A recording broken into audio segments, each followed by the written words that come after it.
Ça roule en cuisine, à déguster samedi à 11h25 dans votre région.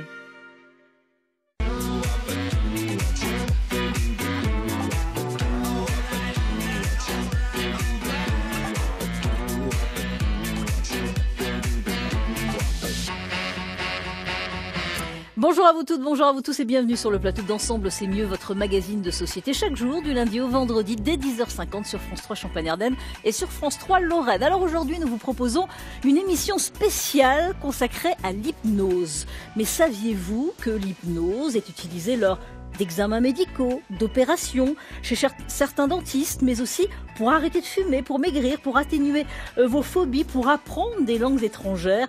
Et évidemment, l'hypnose, c'est aussi sur scène, en spectacle. Vous y croyez? Vous n'y croyez pas? On en parle évidemment sur ce plateau avec des passionnés d'hypnose. Le docteur Jean-Luc Schmitt, bonjour. Bonjour. Vous êtes gastro-entérologue et psychiatre. Vous avez réalisé des examens sous hypnose et vous faites régulièrement des conférences. Vous expliquerez justement au public ce qu'est l'hypnose. Laurie Fischbach, bonjour. Vous avez été infirmière en psychiatrie. Vous êtes toujours infirmière et vous êtes aussi hypnothérapeute et sophrologue. Vous aidez vos patients alors à arrêter de fumer, par exemple, moins stressés aussi. Et bien d'autres choses encore. Vous nous détaillerez la liste complète. Et puis je reçois aussi sur ce plateau Dan Leclerc, bonjour. Bonjour. Vous êtes hypnotiseur et conférencier. Vous avez pratiqué pendant plusieurs années l'hypnose sur scène lors de spectacles. Et on vous retrouve souvent dans des conférences. L'hypnose spectacle prend de l'ampleur. Vous nous direz justement ce que vous en pensez. Merci à vous trois d'avoir accepté notre invitation ce matin sur ce plateau. Pourquoi ce choix, l'hypnose, vous en tant que médecin? Je suis gastro-entérologue, psychiatre, comme vous le dites, mais je suis passionné par les maladies psychosomatiques. Or, les outils que nous avions à notre disposition, qui sont essentiellement médicaments et psychanalyse, avant, n'étaient insuffisants pour aborder le problème de ces maladies psychosomatiques. Et c'est donc pour cette raison que je me suis tourné tout d'abord vers l'auto-hypnose, former les gens à l'auto-hypnose pour améliorer leurs symptômes. Et ensuite, donc, j'ai fait une formation d'hypnose ericksonienne pour avoir un outil supplémentaire et aider donc les patients à mieux gérer leur maladie, voire éventuellement à guérir de leur maladie. Et moins stressé aussi, parce que c'est important aussi, c'est évidemment. Alors, vous, Laurie Fischbach, pourquoi aussi, en tant qu'infirmière, alors infirmière en psychiatrie, pourquoi vous avez choisi justement l'hypnose ? Mais justement, en travaillant en psychiatrie, on travaille sur le psychisme humain qui est passionnant. Et en allant, je me suis formée à la sophrologie en premier, voilà, qui a été la porte d'entrée. Et puis, très vite, j'ai eu envie de compléter ma mallette d'outils et de me former à l'hypnose. Et je me suis formée à l'hypnose ericksonienne également. Et ça se met un peu partout, dans tous les hôpitaux, dans toutes les cliniques maintenant ? Ça rentre de plus en plus. C'est quand même assez timide. On est en retard par rapport à d'autres pays ? Oui. Ouais, vraiment en retard. Aller au Canada, aller en Belgique. Voilà. On est vraiment en retard. Mais ça commence à prendre quand même. On est en retard alors que la France était la première dans les années 1900. Ouais. Dan Leclerc, vous avez choisi l'hypnose en spectacle, maintenant en conférence, mais pourquoi? Peut-être que vous étiez un très bon comédien, que vous êtes un très bon chanteur, et vous avez choisi d'aller sur scène, mais pour faire de l'hypnose. Pourquoi? Alors, parce que par un rêve d'enfant à la base, que j'ai commencé en observant des hypnotiseurs de spectacle. Je suis tombé dans le monde de la magie et des arts en général depuis 25 ans, et ça a été vraiment un métier passion qui m'est apparu. Bon, et c'est resté vraiment, maintenant, plus lors de conférences, mais on va en parler. Puis on fait un extrait justement de vos spectacles. Alors, Jean-Luc Schmitt, je voulais commencer avec vous pour parler justement de ce métier. Vous êtes gastro-entérologue et psychiatre, alors à la retraite depuis quelques temps, mais vous avez justement fait quelques examens médicaux, des coloscopies sous hypnose. Comment ça s'est passé? Comment vous avez décidé les premières de le faire? Et est-ce que les patients étaient d'accord et réceptifs? C'était un peu un accident de faire les coloscopies sous hypnose, puisque je me suis aperçu que les coloscopies, on pouvait les faire sans hypnose, sans anesthésie. Ouais. Première chose. La plupart des interventions qui sont faites sous hypnose, généralement, sont les seules interventions non douloureuses ou peu douloureuses. On a commencé à faire des thyroïdectomies, déjà, l'opération de la thyroïde. On a fait des hernies inguinales, on a fait des cholestectomies, l'ablation de la vésicule sous hypnose. Et pour ce faire, il faut bien sûr qu'il y ait une ambiance de bloc opératoire habituel, avec médecins et infirmiers anesthésistes. Et il faut qu'il y ait une bonne entente entre le chirurgien et l'hypnothérapeute. Mais il faut expliquer aux téléspectateurs qui nous regardent, c'est-à-dire qu'il n'y a pas du tout d'anesthésie? Il n'y a pas du tout d'anesthésie. Moi, quand j'ai fait mes coloscopies, il n'y avait aucune anesthésie. La seule anesthésie, je dirais que c'était moi, quoi. Ou plutôt la manière dont je parle aux patients pendant la coloscopie. Il faut que le patient ait confiance. Généralement, il y a un les discours patients... avant, il y a une... Alors, normalement... Il y a une préparation. Oui, normalement, et c'est pour ça que c'est chronophage, normalement, on doit préparer les patients à l'hypnothérapie. Parce que le patient est capable de se mettre à l'état d'hypnose, mais il ne sait pas comment faire. Donc il faut qu'il y ait un temps d'apprentissage. Certains patients vont se mettre en état d'hypnose très rapidement, d'autres, il faudra 3, 4, 5 séances pour qu'ils apprennent. Mmh. Alors pour les coloscopies, les quelques patients chez qui j'ai fait ces séances d'hypnose, les choses se sont toujours très bien déroulées parce qu'il y a une relation de confiance qui est établie entre le patient et moi-même. S'il n'y a pas de relation de confiance, c'est pas possible. Ce n'est pas possible. C'est pas possible de le faire. Ce n'est pas possible. D'accord.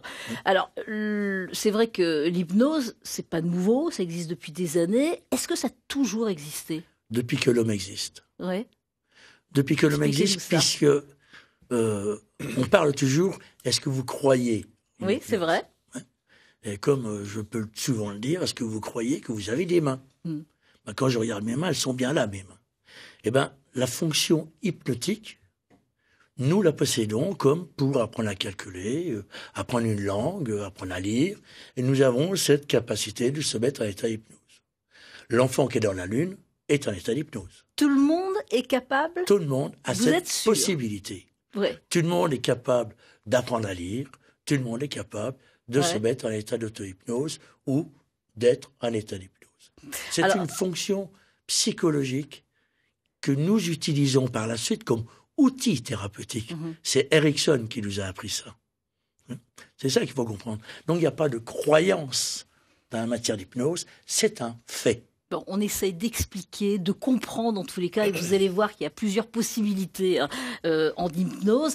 Justement, depuis quelques années, les médecins, et on en parle avec vous pour des examens, mais des médecins ont de plus en plus recours à l'hypnose. Alors, elle permet l'hypnose de faire oublier la douleur en neurochirurgie, en traumatologie ou lors d'accouchement. Et un patient de 88 ans a été opéré sous hypnose au CHU de Lille. Reportage Myriam Schelcher, Antoine Morvan, montage Sophie Nomowitz.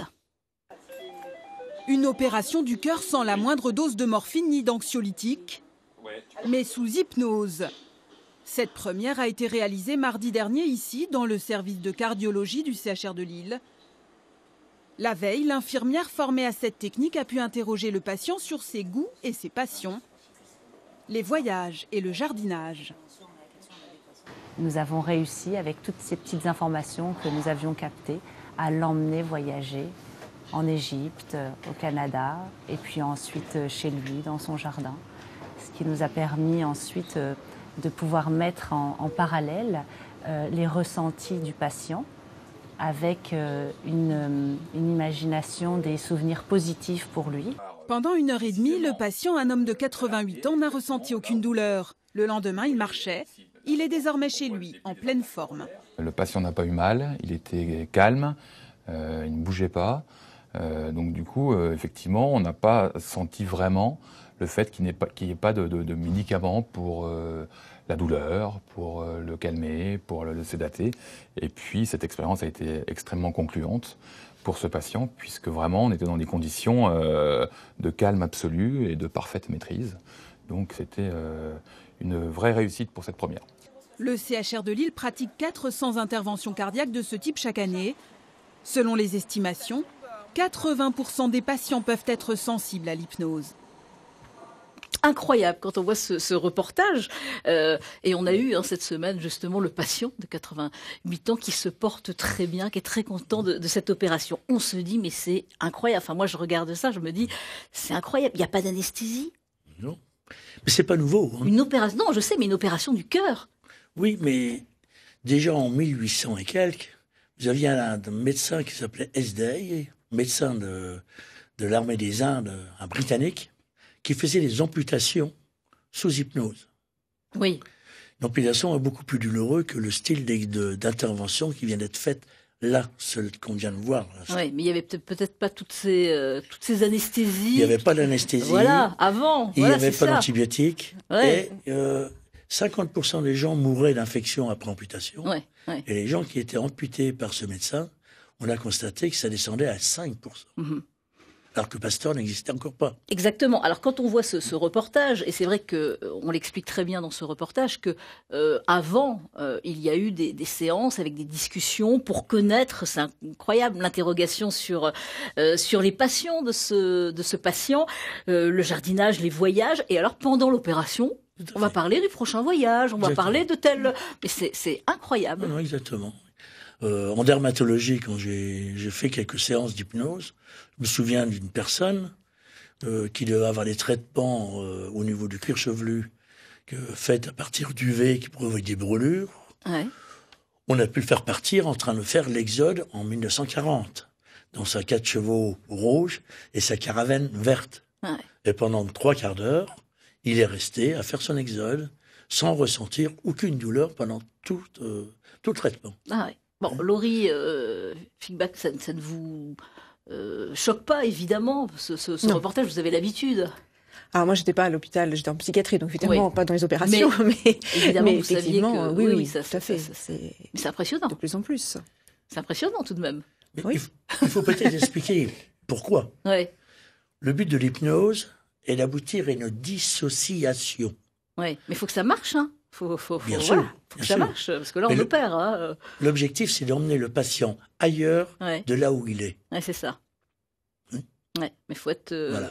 Et il faut le maintenir là où il est. Il faut être réceptif et il faut avoir un bon spécialiste pour hypnotiser, en tous les cas, face à soi. Qu'est-ce que vous en pensez vous qui êtes plus dans le spectacle, mais les conférences maintenant, vous travaillez avec des médecins, hein, c'est ça, hein? Tout à fait. Je travaille avec des médecins là, lors de conférences ou lors de ce qu'on appelle les Hacking Health Camps. Ce sont les moments où on cherche des idées pour l'innovation du futur dans la médecine. Et j'ai été contacté par ce biais-là par une société qui est à l'origine, qui vient de se créer, qui vient de lever quelques centaines de milliers d'euros, qui s'appelle Hypnovert et qui fait des casques de réalité virtuelle pour l'hypnose, pour le bloc opératoire et pour accélérer justement le processus de mise en hypnose avant opération. Maintenant, je pense qu'il faut...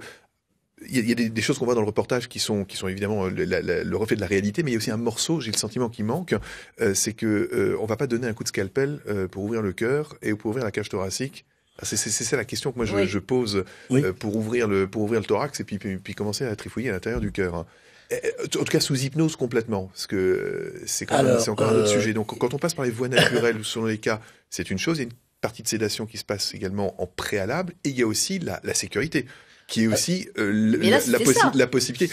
Mais c'est vrai que c'est pas toujours explicité, et je trouve qu'on n'est pas clair là-dessus, et l'image que l'on en donne par rapport à la réalité de ce qui se passe est un peu ambiguë. Mais là, il n'y avait pas d'anesthésie, c'est bien ça. C'est ce qu'on appelle l'hypnoanalgésie, ce que vous dites. Hein. Voilà. Ouais. Alors, c'est-à-dire qu'on va donner des antalgiques éventuels pour aider le patient, voire quelques anxiolytiques. À le calmer. Pour aider le patient. Et je pense que ça, c'est juste de le préciser, parce que sinon on ne comprend pas. Oui. Parce que vous, très clairement, il y a une sacrée différence. Hein. Même avant une opération, on reçoit tous justement des petits cachets pour se calmer, et après il y a quand même l'anesthésie. Mon métier justement d'homme de spectacle, c'est de montrer une partie et de ne pas vous faire comprendre une autre. Ah d'accord, vous êtes comme ça. On est un petit peu comme ça. Mais vous faites la même chose à la télé. Tout est vrai, nous sommes journalistes, tout est vrai, tout est vrai. La réalité de la perception que vous donnez est l'exactitude, évidemment. Mais il manque un morceau.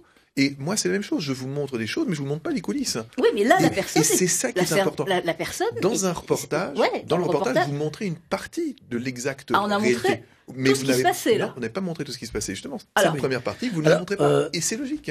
Je ne sais pas s'il y a systématiquement de l'analgésie. C'est la question moi, que je pose. Ou des anxiolytiques. Mais il y a quelque chose. Alors, souvent. Alors là, c'est bien sans morphine et sans anxiolytique. Oui. C'est bien précisé.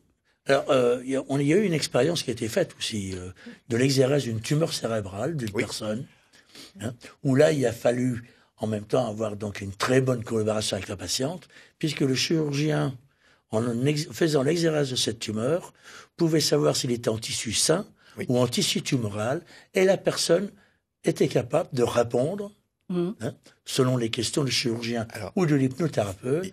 Et là, je ne sais pas justement s'il y avait produit ou pas. Alors, sur ce sujet-là, il y a un livre, un chirurgien anglais qui a fait un livre là-dessus qui s'appelle « Entre mes mains », où il raconte l'ensemble de ces opérations à cerveau ouvert, parce que le principe du cerveau, c'est qu'on peut m'excuserez le mot, mais le trifouiller en étant tout à fait conscient, et il est même nécessaire d'être conscient, sinon il faudrait un deuxième cerveau pour comprendre qu'il a mal.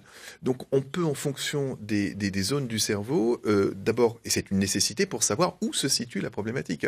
Et le cerveau et le neurochirurgien est le bon et le contre-exemple de ce que l'on dit, mais de ce qu'on n'explique pas encore. Bon, alors on a vu ces exemples, et il y a aussi, parce que chez le dentiste, généralement, il y a aussi ces petites piqûres pour anesthésier, parce que quand il faut arracher une dent, quand il faut faire certains soins, c'est jamais très agréable. Et là aussi, chez le dentiste, c'est possible. Et il y a des dentistes qui choisissent l'hypnose. Oui, alors ça existe encore là depuis très longtemps, puisque moi je me souviens, j'étais en 1987 à Paris à la Garancière, où ils faisaient déjà les travaux dentaires sous hypnose. Et ayant confirmé que le fait de faire ces traitements sous hypnose, avec un patient qui s'est préparé à se mettre en état d'hypnose, à provoquer sa main froide pour l'appliquer à l'endroit où le travail allait se faire, pour transférer le froid, donc au niveau de la gencive et de la mâchoire, on pouvait travailler sans aucun médicament. Et ils ont même prouvé que le délai de cicatrisation, le nombre d'hémorragies et le risque d'infection étaient très nettement diminués par hypnose par rapport aux patients qui étaient anesthésiés. Alors, donc ça, c'est très possible. Il y en a quelques-uns, il n'y en a pas non plus énormément. Moi, j'ai rencontré des dentistes, et c'est vrai que personne ne m'a proposé l'hypnose. Oui, mais je crois quand même qu'il y a un problème qui peut se poser, c'est d'être à la fois hypnothérapeute et à la fois chirurgien. Moi, j'ai expérimenté avec la coloscopie, parce que quand vous faites une coloscopie, que vous regardez votre écran, vous avez le malade à côté, vous le regardez, parce que l'hypnose, c'est une relation permanente pendant toute la séance. Bien sûr. Donc, il faut avoir les deux yeux, être attentif sur l'écran et attentif sur la personne pour le maintenir en état d'hypnose. Et donc, le dentiste ne se sent pas très à l'aise de voir le faire. Et c'est pour cette raison qu'il va demander à son assistante de se former à l'hypnose pour qu'elle puisse mener la séance pendant qu'il fasse ses soins.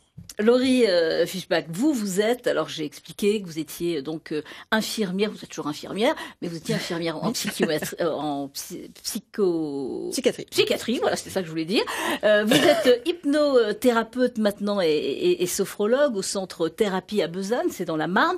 Alors, comment se passe le premier rendez-vous? C'est-à-dire qu'une personne vient vous contacter, il y a toute une discussion avant, il y a un questionnement? Alors en fait, oui, la première séance, moi je la consacre à ce que j'appelle l'anamnèse, ça s'appelle comme ça, et là ça va être très important de créer la relation. Donc moi j'ai vraiment besoin de savoir qui est cette personne, qu'est-ce qu'elle a, qu'est-ce qu'elle souhaite. Pourquoi elle vient vous voir? Pourquoi elle vient et qu'est-ce qu'elle attend? Et puis et si elle vient d'elle-même ou si elle a été poussée par quelqu'un? Parce que là aussi c'est différent. Oui, ça change, bien sûr, ça change beaucoup de choses, évidemment. Si elle est réceptive ou si voilà, alors on va si elle y croit ou pas, mais en tous les cas, alors, je ne dis plus voilà. Ça, on a dit qu'on ne le disait plus, mais en revanche, c'est ça, c'est de bien comprendre pourquoi elle est venue vous voir. Pourquoi elle est venue, et puis de créer la relation, parce qu'effectivement c'est ça. En hypnose, c'est vraiment cette relation qu'on va créer avec la personne qui va nous permettre ensuite que la personne accepte et parte en état hypnotique, effectivement. Alors, on vient vous voir pour arrêter de fumer? Oui. Très souvent? Ça, la plus grosse partie, moi, c'est pour l'arrêt du tabac. Après, se délester du poids, une aide. Gérer son poids. Gérer son poids, dans le cadre de la confiance en soi, du stress. Du stress. Avant un examen, par exemple. Avant un rendez-vous aussi, pour la prise de parole en public. Prise de parole. Certains managers. Exactement. Voilà. Des fois, on va voir qu'il va y avoir des choses très ancrées. Dans l'enfance, l'école, les choses, on peut repérer comme ça des choses qui ont été cristallisées à un moment donné. Et les gens se libèrent quand ils se sentent en phase avec vous, en tous les cas, et c'est ça qui est important. Vous recevez des adultes, des adolescents, des enfants? Alors en hypnose, des adultes. Adultes. Voilà. Parce que autant en sophrologie, je suis spécialisée sur l'enfant et l'adolescent, autant en hypnose, je ne le suis pas encore, et je dis bien pas encore. D'accord.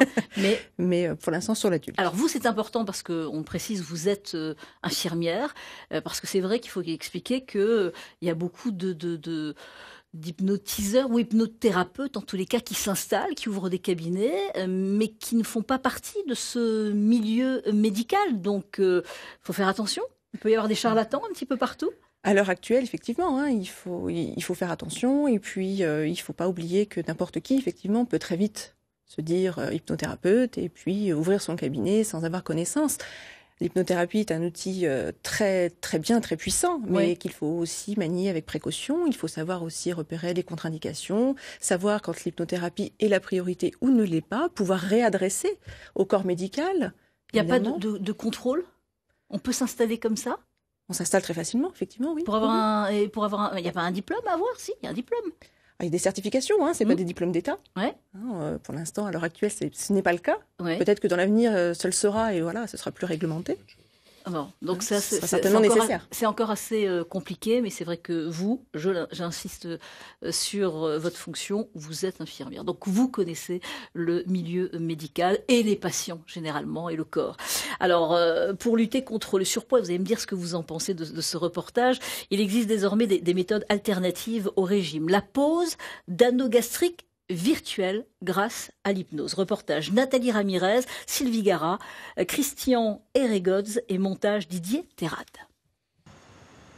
Après de multiples régimes inefficaces, Estelle Ollier a décidé de tenter une nouvelle expérience. Bonjour Madame Ollier, comment allez-vous? Très bien. Prête à se faire poser un anneau gastrique virtuel. Ici, pas d'opération, tout est dans la tête. C'est donc avec une hypnothérapeute qu'elle a rendez-vous. Une première séance de présentation. Ça peut être se resservir systématiquement. Ça peut être parfois en mode grignotage. On ne va pas manger 3 biscuits, mais on en mange 15. Ou on ne prend pas 3 chips, on finit le paquet. Est-ce que c'est quelque chose qui vous parle? Plutôt du remplissage. Oui. J'ai besoin d'être remplie. D'accord. Je me suis dit pourquoi pas essayer ça que de faire des régimes qui sont assez pénibles, où on craque assez facilement. Donc je me suis dit pourquoi pas. Allez-y, vous allez vous installer. Le problème mieux identifié, la séance d'hypnose peut enfin commencer. Vous fixez un point dans la paume de la main, plus vous fixez le point, plus vous m'écoutez. Et au moment où la main touche le front, vous fermez les yeux, vous relâchez tout, absolument tout, sans même avoir besoin d'y penser. Vous vous concentrez simplement sur ma voix. Ces paroles et ces gestes très codifiés permettent à la patiente de se détendre et de sombrer dans une sorte d'état second. Ferme plus, vous essayez de soulever les paupières, puis ça se colle, elle se colle, elle se colle. Pour enfin pouvoir être virtuellement opérée. Et vous arrivez maintenant au bloc opératoire. Et vous êtes accueilli par l'infirmier, l'anesthésiste, le chirurgien. Et vous allez être bercé maintenant par tous ces bruits du bloc opératoire, les sons des moniteurs, les voix. À partir du moment où elle va vivre l'intervention, la visualiser, imaginer l'anneau, pour lui, ça existe. L'intervention ne dure que quelques minutes, mais déjà, les premiers effets sont là. À 2, vous inspirez profondément et à 3, vous ouvrez les yeux et vous revenez ici, maintenant parfaitement détendu. Ça va? Pendant la séance, je sentais que mon ventre gargouillait, donc je me suis dit oulala, ça y est, ça arrive. C'est l'heure? C'est l'heure du grignotage. Et en fait, là, j'ai plus soif que faim. Ce côté désir, envie d'avoir un goût dans la bouche n'est pas là. Même si on n'y croit pas, même si on est sceptique, ça peut fonctionner? Oui. La seule chose qu'on ne peut pas franchir, c'est une personne qui arrivera en disant « Bon, moi, allez-y, mais je ne crois pas à l'hypnose. » Mais qui arrive avec une résistance volontaire. Celle-là, elle ne vient pas me voir. Coût de la séance, 75 € et il en faudra au moins 5 pour bénéficier des effets de l'hypnose. On ne peut jamais quitter le fauteuil. Oui. Alors voilà, ce reportage, cette méthode est pratiquée dans une clinique marseillaise. Impressionnant aussi, moi, quand j'ai vu ce reportage. Alors maintenant, vous êtes sur le plateau, vous allez me dire ce que vous en pensez. Alors, moi, à titre personnel, j'ai suivi une formation sur la réduction virtuelle de l'estomac que je ne pratique pas. Ouais. Que je ne pratique pas au cabinet parce que le poids, c'est aussi derrière tout un tas d'émotions. Il y a plein de choses derrière le poids, donc c'est à manier avec précaution. Voilà, moi, je fais plutôt des accompagnements sur de la motivation, sur des choses, mais voilà, la réduction virtuelle, je ne fais pas. Quand vous voyez cette personne qui a l'air d'être hypnotisée, il y a le bruit justement du bloc opératoire, il y a cette personne qui dit quand elle se réveille, enfin pendant la séance, elle a commencé à avoir faim, elle s'est dit je vais manger, puis quand elle a été, je sais pas, vous dites réveillée, enfin voilà, là elle n'avait plus faim. Oui. Ça peut arriver. Bien sûr. Ça arrive. Bien sûr. Et il y avait des expériences aussi déjà avant. Par exemple, vous mettez quelqu'un en état d'hypnose et vous allez lui faire croire, on va dire ça comme ça, que vous lui mettez une pièce brûlante sur la main. Ouais. Hein? Ouais. C'est vrai. Qu'est-ce qui va se passer? Quand vous vous brûlez au 2e degré, vous avez une ampoule. Cette ampoule, elle va apparaître. C'est la force de la suggestion. Ah oui. La suggestion, c'est justement l'hypnose, c'est l'art d'utiliser la suggestion pour obtenir un effet aussi bien au niveau de l'inconscient du sujet qu'au niveau de son corps. La suggestion, nous vivons en permanence dedans.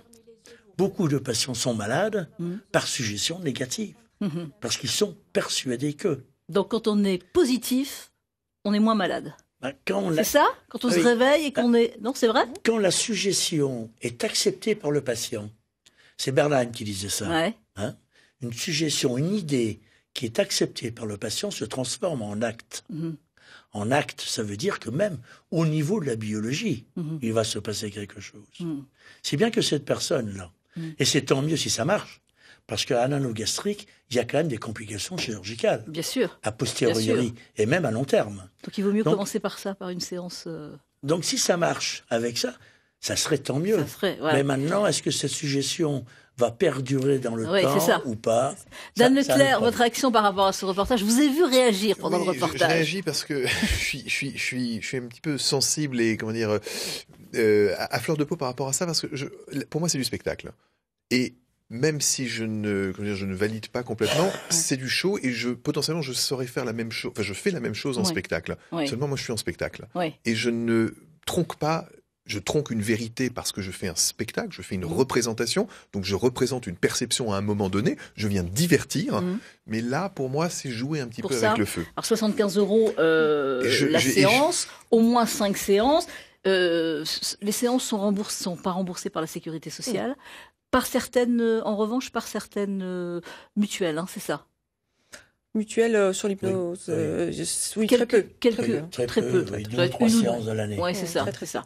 Là, il faut poser la question, évidemment, sur... Je pense que c'est sur le principe, c'est bien, mais ça doit être encadré. Et ça nécessite un encadrement, et le pouvoir de la suggestion est quelque chose d'extrêmement fort. C'est dans une clinique, quand même. Quand bien même.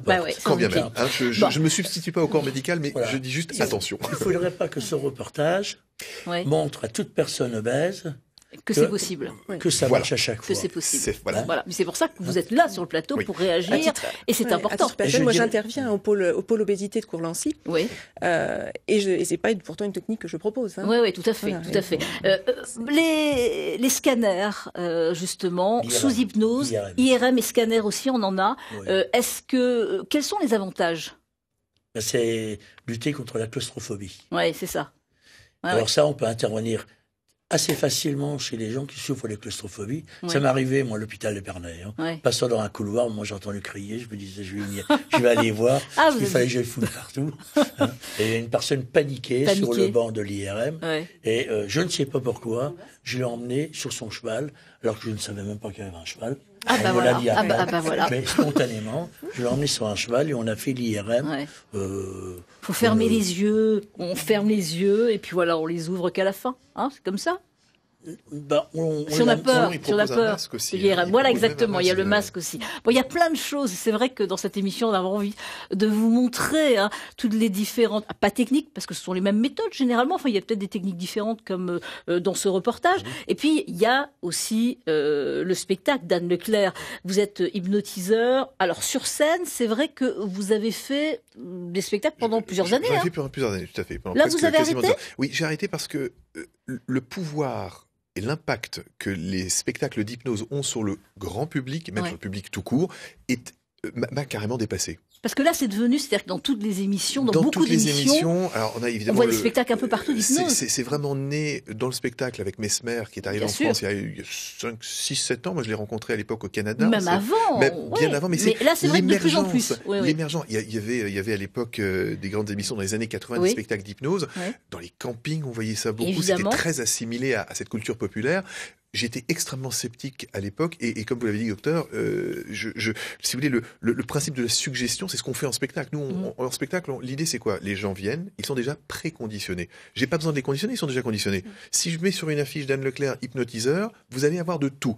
Des sceptiques, des hypnosceptiques et des hypno-réceptifs. Voilà.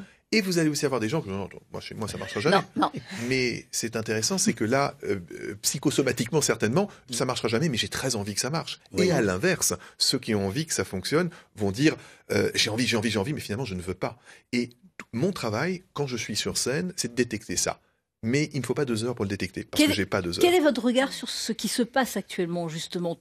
Je suis amusé et en même temps interloqué et en même temps très attentif.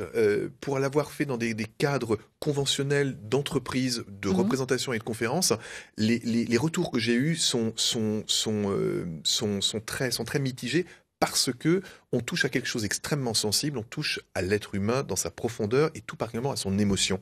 S'il n'y a pas émotion, il n'y a pas de communication, il n'y a donc pas de relation. Et c'est cet environnement qu'il faut absolument maîtriser, donc mettre de la sécurité et de l'éthique. Alors, on va regarder justement un extrait, c'est un spectacle. C'était une caméra cachée dans le cadre d'une publicité qui a été diffusée pendant quelques mois. Dans un restaurant ou dans un café? Dans un café. Dans un café, on regarde tout de suite. Fermez les yeux, détendu, complètement détendu. Il fait extrêmement chaud. Quand on a chaud, eh bien on a soif. Le problème, c'est que ta bouche a complètement disparu. 1, 2, 3, retour parmi nous. Complètement disparu. La bouche, elle est où? Où elle est la bouche? Ah oui, là c'est plus logique, voilà. Ah, il faut... Sans déconner. Voilà. Ah oui, effectivement. Non, pas... Ah, ça désaltère ou pas? Bon, si vous le dites, de toute façon, moi je vous crois, il n'y a pas de problème. Dorme. Maintenant, ton téléphone s'est transformé en carte bancaire. Tu vas payer tout simplement l'addition avec ton téléphone qui est une carte bancaire. Prends ta carte bancaire. Qu'est-ce qui se passe? Oui, faut les frotter de temps en temps, c'est pas mal. Bah écoutez, c'est pas grave, on va trouver une autre solution. Tenez avec moi quelques instants. Mettez-vous juste ici, regardez-moi, bien détendu. Nous allons maintenant revenir à la vraie réalité. 1, 2, 3. Retour par les yeux. Bon, vous allez nous expliquer comment ça fonctionne, c'est pas possible. C'est-à-dire que là, vous faites une style pression, comme on voit, et la personne s'endort tout de suite. Alors, 2 choses importantes à préciser, ça s'est fait en caméra cachée, avec après l'accord des participants pour la diffusion, et sans trucage et en plan séquence. C'est-à-dire que ça a été filmé d'une seule traite, il n'y a pas eu de préconditionnement, rien du tout. Ça c'est quasiment instantané. Vous ne connaissiez pas du tout les personnes dans ce café? Non, personne. Alors je le fais jamais sur ma famille, parce que ça ne marche pas, ou mes amis, ça ne marche jamais. C'est toute la difficulté de s'entraîner. Pourquoi ça fonctionne? Parce qu'il y a toute une mécanique spectacle derrière. Il y a une mécanique spectacle. Quand je dis derrière, c'est je suis un homme de spectacle. Et cet homme de spectacle amène, et c'est surtout utiliser et orienter son public. Ouais, mais ce monsieur, on voit l'antenne là. Tout à l'heure, il était dans vos bras. Il était dans mes bras, il tombe dans mes bras, il tient plus sur ses jambes, il boit avec son oreille parce qu'il sait plus où est sa bouche. Mais c'est réel. C'est plus que réel. Mais c'est réel pour une raison extrêmement simple. Je ne dévoile rien finalement en vous disant que je n'ai rien fait, je n'ai fait que l'accompagner et que le suggérer. Et j'ai surtout récupéré, détecté la réceptivité de l'individu. Et le vrai travail dans l'hypnose, dans mon cas, dans l'hypnose de spectacle, c'est de respecter mon public, les personnes qui sont là, et de voir quel est leur niveau d'acceptation. Donc vous avez senti que cette personne-là... Voilà, j'ai un taux de sensibilité très élevé. Alors il y a ce qu'on appelle des tests de réceptivité que l'on voit dans les grandes émissions, qui sont des tests simplement qui vous permettent de voir si vous êtes détendu et si vous avez la capacité à vous détendre. Par exemple, moi je suis capable de faire des siestes très rapidement, de faire des micro-siestes et de m'endormir n'importe où. C'est une capacité que j'ai, mais que vous avez peut-être, et c'est ce qui me permet juste dans le conversationnel. Freud le décrivait déjà, l'hypnose est avant tout conversationnelle. C'est dans la relation, et non pas donc dans ce que vous dites, mais dans la manière dont vous le dites. Et c'est là que ça devient intéressant. Est-ce que vous êtes déjà tombé lors d'un spectacle sur une personne qui n'était pas réceptive du tout? Évidemment. Et alors, est-ce que c'est compliqué? Est-ce que vous avez réussi ou pas du tout? C'est l'apprentissage pour la réussite. C'est-à-dire que c'est ce qui permet, c'est de chuter qui permet de se relever. Et un bébé, avant de marcher, il est obligé il chute beaucoup avant de commencer à marcher. Ouais. En hypnose de spectacle, c'est exactement la même chose. J'ai besoin de tomber sur des gens non réceptifs ou des gens réceptifs, en tout cas des gens qui vont suivre mon induction et ma suggestion. La méthode est différente. La méthode, oui, elle elle est différente dans le traitement. C'est-à-dire qu'il va falloir très vite que je les sécurise. C'est pour ça que j'ai toujours un assistant ou une assistante avec moi pour sécuriser le public et la personne qui va être réceptive ou pas. Mon objectif quand je suis sur scène, c'est que ça marche. Vous ne payez pas votre billet ou vous n'achetez pas ma prestation pour que ça ne marche pas. Donc, mon objectif est que ça fonctionne et il faut que ça fonctionne vite et bien. Expliquez-moi. Dans des spectacles, on voit par exemple des personnes, c'est vrai, l'hypnotiseur passe derrière, hop, la personne s'endort, et puis on lui demande de faire le chien et il fait le chien. Ou cette personne fait le chien. Ou la poule. Par exemple. Alors c'est ou Beyoncé tout d'un coup avec un mot. Voilà, exactement. Ou ce que vous décrivez tout à l'heure avec une pièce chaude, on peut le faire avec il fait très très chaud. Non mais ça c'est réel ou c'est de la comédie? C'est ultra réel, c'est simplement le pouvoir de la suggestion et de l'acceptation. C'est l'acceptation de l'individu. Est-ce que vous acceptez ou vous n'acceptez pas? Je ne vous ferai jamais faire quelque chose qui est contre vos Beyoncé, valeurs. ouais, pas mal. Par exemple. Je veux bien. Beyoncé. Tout est une question d'acceptation et surtout jusqu'où, quelle est votre limite. Donc, si vous avez vu la vengeance du serpent de jade, du scorpion d'émeraude ou de jade avec Woody Allen, il se met en état d'hypnose. C'est exactement ça. Vous n'allez pas voler ou braquer une banque si vous n'avez pas un esprit de braqueur. Vous ne le ferez pas. Vous n'allez pas vous déshabiller si vous n'avez pas une tendance à l'exhibitionnisme. Donc la personne a envie de jouer aussi, c'est ça? C'est pas qu'elle a envie, c'est que elle ne le sait pas forcément. Nous révélons cette envie et ensuite il y a l'acceptation et ensuite il y a l'accompagnement de cette acceptation dans le respect de la bienveillance. C'est inquiétant parce que c'est le même job. C'est inquiétant parce que tous les trois vous pouvez nous faire n'importe quoi. Non, justement, on vous fera faire ce que vous êtes prêt à accepter. D'accord. C'est ça tout le travail. Bon, vous savez que dans le cirque aussi, le cirque Arlette Gruss propose un numéro d'hypnose, rencontre justement avec un hypnotiseur au troublant pouvoir de persuasion. Reportage Emmanuel Partouche, Stéphane Lotte, Bruno Delande, montage Stéphanie Le Tournel. Un temps de préparation pour regagner un équilibre émotionnel avant le spectacle, car ce numéro d'hypnotisme repose uniquement sur l'échange avec le public. Dès le moment où je ne suis pas centré, où j'ai un stress, alors j'aurai premièrement peut-être moins de monde qui vont arriver. Les gens vont ressentir minimum ce stress. Alors la différence, souvent, elle est que je vais réussir à basculer les gens dans cet état d'hypnose, mais je n'arriverai pas à les stabiliser pendant le numéro. Alors elles se réveilleront. Madame, monsieur, bienvenue dans mon univers fantastique. Vous allez mettre les mains dans cette position. Vous qui avez encore les mains coincées, venez me rejoindre en piste immédiatement. Concentrez-vous sur ma voix, vous entendez ma voix. Votre tête est lourde et pesante, vos jambes ne vous soutiennent plus. Vous vous laissez aller, vous dormez maintenant, dormez. Vous commencez à dormir maintenant. Dormez, vous demeurez bloqué dans cette position. Vos bras sont rigides, les cuisses s'attachent, vos genoux s'attachent, vos pieds sont complètement collés, serrés, soudés, pris dans un étau. Raide, dur, rigide, vos hanches s'arc-boutent vers le haut, encore plus haut, toujours plus haut, impossible de vous plier, impossible de vous casser. Je vais mettre 2 petits points, vous allez les expulser vers le haut. Raide, dur, rigide, raide. Moi j'ai senti un petit poids, vraiment le poids, de toute pression et c'est tout. C'est surtout par les paroles qui nous rassurent. On entend les paroles, c'est tout. On sent qu'il se passe quelque chose et c'est plus fort que nous. 1, 2, 3, éclatez de rire. Je me sentais vraiment contrôlée et je pouvais plus rien faire de moi-même. Un numéro qui relèverait presque de la magie et pourtant pas de secret d'après Claudio, simplement une capacité à créer un lien de confiance. C'est pas moi le spectacle, c'est les personnes qui deviennent les vedettes, qu'on doit voir, qu'on doit mettre en valeur. De la confiance et de l'humilité pour un numéro unique en France. Et oui, même au cirque, et il faut créer un lien de confiance. C'est ce qui a été noté. Vous avez vu les paroles de ce monsieur qui a été hypnotisé, qui dit « les paroles me rassurent ». Et c'est pour ça mais c'est impressionnant là aussi. Évidemment que c'est impressionnant et c'est fait pour être impressionnant. Mais chez les pompiers, par exemple, dans les secours aux SDIS, quand un blessé est sorti d'une voiture, il y a la fonction écureuil, c'est-à-dire la personne qui est à la tête du blessé qui le rassure. Qu'est-ce qu'il fait? Il fait de l'hypnose. Ce que vous disiez, en fait, on doit rassurer, on doit créer le contact, on doit le renforcer et on doit être en sécurité et avec de la bienveillance. Et ça vient du cœur. Votre regard sur ces spectacles, sur ces reportages-là? Oui, c'est l'utilisation de la suggestion, toute simple.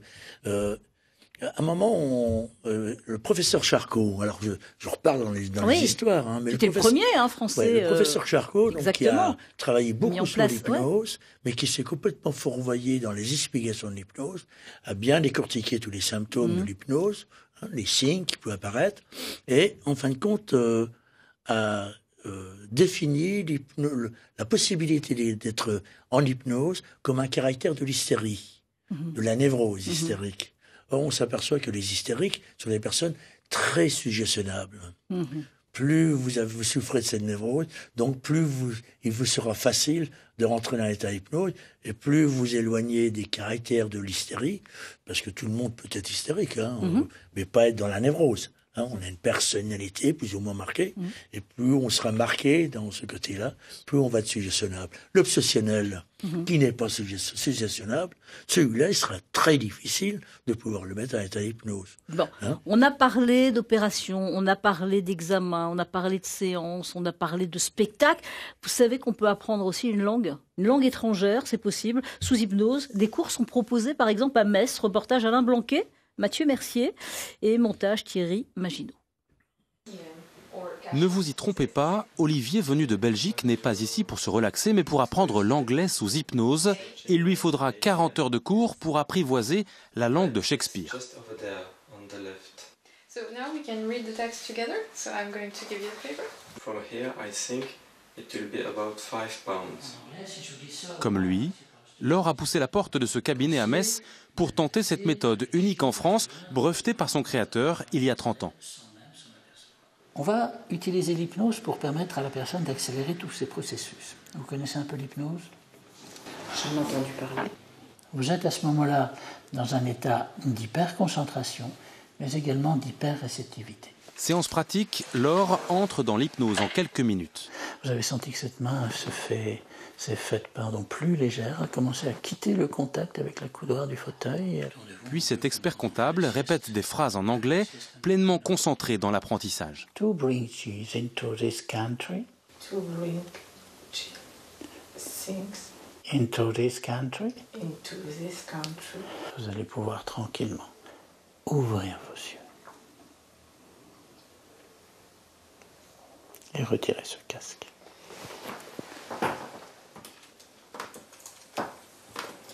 Je n'écoute que la voix de monsieur, en fait. J'ai l'impression d'être dans une bulle.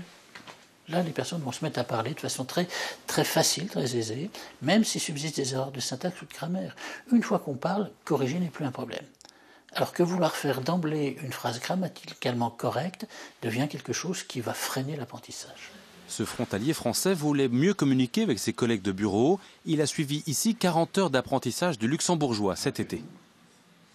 Globalement, en une semaine, on arrive quand même à un niveau qui permet d'avoir un minimum de dialogue et surtout de comprendre aussi pas mal de choses. Et après, chacun doit travailler pour continuer à essayer d'apprendre. Et là, il n'y a pas de miracle. Hein. C'est comme pour tout, il faut essayer de travailler. Professeure d'anglais en classe préparatoire, Elisabeth connaît cette technique d'apprentissage, mais elle tient à la nuancer. Pour moi, l'apprentissage d'une langue est indissociable de sa pratique. Et de sa pratique dans une démarche de communication et dans une démarche d'interaction. Et voilà, donc c'est une approche intéressante. Une première base, éventuellement, un premier contact en tout cas, ou un regard, une première familiarisation avec des sons peut-être, avec des situations. Des réserves que Pascal Dilly entend régulièrement, mais il s'appuie sur son expérience. On va prendre en compte les rythmes de fonctionnement cérébraux en matière d'apprentissage. Il faut toujours rester très simple quand on parle du fonctionnement cérébral, mais sur ces aspects-là, on commence à connaître quand même pas mal de choses. Et l'expérience qui est la nôtre aussi nous permet aussi d'avancer un certain nombre de certitudes en la matière. La séance coûte 90 € de l'heure. 500 clients passent ici chaque année. Voilà, vous l'avez vu ce reportage, apprendre l'anglais par exemple, différentes langues étrangères. Qu'est-ce que vous en pensez? Je vais m'y mettre. Je suis en train d'apprendre l'italien difficilement. Ah, bah alors sous hypnose, pourquoi vous n'avez pas pensé à l'hypnose? Je vais m'y mettre. 90 € la séance d'une heure. Non, il est évident que, comme il le dit, mais l'hypnose, c'est justement ça. C'est pas quelqu'un qui vous met en état d'hypnose, c'est quelqu'un qui vous apprend à vous concentrer sur quelque chose de plus en plus petit. C'est la focalisation C'est-à-dire qu'on va... Donc on apprend mieux sous hypnose. Alors il faudrait pour les leçons, pour les enfants, pour des récitations... Plus vous êtes concentré, plus vous allez pouvoir être non dispersé dans l'apprentissage de ce que vous allez faire. Maintenant aussi, ça dépend de la mémoire de tout un chacun. Exactement, exactement. Et je ne pense pas que j'apprendrai plus vite. Je suis pas très fort en langue. Et ça, c'est différent. Vous avez vu les cours? Vous êtes... Ah ben pourquoi pas, hein. Pourquoi pas? Faut tester, faut essayer. Il faut adapter. Il faut adapter. C'est de l'adaptation. Hein. On n'est pas tous égaux face à cela et c'est bien de le détecter. Exactement. On va regarder une spirale, la spirale sans fin. Avec ça, est-ce que nos téléspectateurs et moi, si je regarde, je suis hypnotisée. Attention chez vous, attention chez vous. Ça nous rappelle dans le dessin animé. Oui, hein, oui, évidemment. Le livre de la jungle, évidemment. Alors, non, ça sert à rien? Ah ben, ça me rappelle, moi, encore une fois, un ancien hypnothérapeute qui s'appelle Brad, anglais, qui, avec le pendule, faisait à peu près le même genre de choses, c'est-à-dire la fixation des yeux. Ah oui, c'est ça. Et donc, on nous amène à nous amener vers le centre de la spirale, et petit à petit, à force de fixer le regard, à un moment ou à un autre, on va s'endormir. Ouais. Ça, c'est par temps, au bout d'un moment, on attend qu'il se passe quelque chose, évidemment. Il y a aussi un sujet par rapport à l'hypnose, ce qu'on voyait tout à l'heure, qui me semble intéressant, c'est le fait de la foule. On peut se dire, on a vu que des expériences unipersonnelles avec très peu de monde, mais au contraire, plus il y a de monde, c'est le principe de la psychologie des foules de Le Bon, c'est le début du siècle aussi. C'est super intéressant, parce qu'on est dans quelque chose, plus il y a de monde, plus c'est facile. Contrairement à ce qu'on peut imaginer. Tout à fait. Est-ce qu'il y a un test pour savoir si on est réceptif? C'était pas la main, c'est ça? On n'utilise plus ces tests. Plus du tout. Non, c'était dans l'ancien temps parce que justement, les hypnothérapeutes d'avant n'avaient pas la subtilité de la suggestion que nous avons à l'heure actuelle. C'était des suggestions directes. 1, 2, 3, dormez. Mais pour que ça marche, il fallait faire les tests justement de suggestibilité, avec les doigts qui sont serrés à force de ces. Et celui qui arrive à rejoindre ces doigts est très isociable. Et donc, on va pouvoir faire 1, 2, 3, dormez. Bon. À l'heure actuelle, on ne parle plus comme ça. On dit, si vous avez envie de vous endormir, vous pouvez le faire à n'importe quel moment. Avec une délicatesse. Prenez tout votre temps. Avec une délicatesse, c'est ce qu'il faut. Je vous propose de regarder le dessin du jour, parce que c'est comme ça que nos dessinateurs de France 3 qui nous proposent un dessin sur le thème, et aujourd'hui sur l'hypnose, et c'est Daniel Cazenave qui a choisi, ah ben voilà, oui, l'hypnose. Bon, maintenant, on met la main comme ça aussi devant, c'est ça? Il y a différentes techniques d'hypnose. Hein. On s'adapte à la personne. Avant, il n'y avait qu'une technique, le pendule. Il n'y avait que les passes mesmériennes. Il n'y avait que je veux que vous dormiez, et ainsi de suite. Maintenant, on s'adapte à la personne. On regarde la personne. On est en synchronisation avec la personne. Et au fur et à mesure qu'on va lui parler, on regarde comment les choses se passent. Bon. Qu'est-ce que vous avez à leur dire? C'est le mot de la fin. C'est terminé dans 2 minutes 30. Vous avez 30 secondes chacun, parce qu'il me faut un peu de temps pour dire au revoir. Qu'est-ce que vous avez à dire aux téléspectateurs, justement, face à la caméra? Si des personnes n'ont jamais testé, sont un peu sceptiques. Il ne faut pas avoir peur de l'hypnose. Il faut avoir confiance en soi. Tester par des séances, peut-être? Comment? Tester par quelques séances avant de se lancer, peut-être? Non, on peut, lors d'une première séance, commencer à faire de l'hypnose, sachant que l'hypnothérapeute est une page blanche, est un conducteur qui va vous montrer comment on peut se mettre à l'état d'hypnose. Bon. La deuxième chose à préciser quand même, c'est que lorsque vous êtes à l'état d'hypnose, nous l'avons abordé, nous avons un guide intérieur, un gardien, qui veillera à que tout se passe bien. Bon, tout se passera bien. Laurie Fischbach. Moi, je dirais qu'il faut effectivement se faire confiance, et puis il faut se lancer, et puis voir ce qui se passe très tranquillement, et puis toujours dans cette relation de confiance de toute façon avec la personne qu'on a en face, et c'est ça le plus important. Et puis on retrouvera sur le site de France 3 toutes les indications, en tous les cas, pour vous contacter tous les trois. Dan, justement. Faites-vous plaisir, l'hypnose c'est un cadeau que vous faites, et bien profitez-en, mais gardez quand même votre libre arbitre. Oui, c'est vrai, tout à fait. Merci, c'était passionnant de vous écouter tous les trois, en tous les cas. Moi j'ai appris plein de choses. Je vais peut-être te tester. Merci à vous trois. Merci Jean-Luc Schmitt. Merci Laurie Fischbach. Merci Dan Leclerc. Voilà, cette émission se termine. Merci en tous les cas de l'avoir suivi. Passez une excellente journée. Vous pouvez revoir cette émission et les précédentes sur le site évidemment de France 3, le site grandest.france3.fr, sur la page Ensemble c'est mieux Champagne-Ardenne, Lorraine. Dans moins de 15 minutes à 12h, votre journal régional. Bonne journée et à bientôt.